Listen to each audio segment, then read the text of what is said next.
When we speak about the Western International Order, we often describe it in institutional terms: alliances, multilateral organizations, democratic governments, and the rule of law. The assumption is that political outcomes are produced through formal procedures and transparent decision-making. But elite theory encourages us to look beyond those institutions and examine the networks of power that operate through them. The Jeffrey Epstein affair is massively significant, not just because of the crimes involved, but because of what it reveals about the architecture of elite power. What made the case so troubling was a density of connections: political leaders, financiers, royalty, prominent and established academics, and cultural figures, all linked and connected through overlapping social and financial networks. These were not formal governing bodies, they were informal elite circles operating across borders and largely beyond democratic oversight. Elite theory has long argued that power in modern societies tends to concentrate within small, interconnected groups. Members of these elite circles share educational backgrounds, i.e. Ivy League and prestigious universities, institutional pathways, and ideological assumptions. They circulate through the same think tanks, corporate boards, foundations, universities, and policy forums. Over time, this circulation produces ideological cohesion that precedes and reinforces political authority. In my own research on the 2003 Iraq War, I examined 37 US decision makers involved in planning and executing the invasion.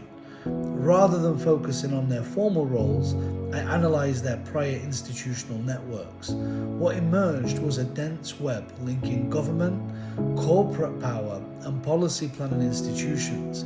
Many had overlapping careers in early administrations, sat on the same think tanks, or had co-authored reports advocating regime change in Iraq years before the war. These networks were not neutral discussion forums. They produced strategic ideas that later entered official policy and therefore office. For example, the defense policy guidance drafted in the early 1990s articulated a vision of permanent US global primacy.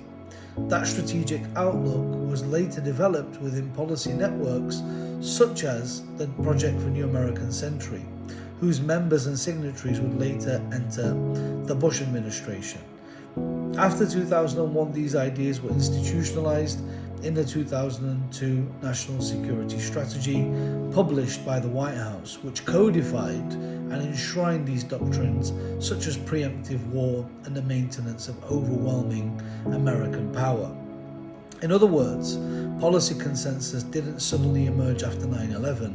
It had been cultivated for years within interconnected elite networks where ideas, resources, and personnel circulated long before formal decisions were taken. The broader implication is clear. Liberal democracy assumes transparency and accountability, yet elite power often relationally operates rather than procedurally. Understanding these informal architectures of influence is essential because if decisions are shaped within dense networks of elite power before reaching public institutions, then genuine democratic accountability requires transparency not only in institutions, but in the networks that underpin them. Thank you very much.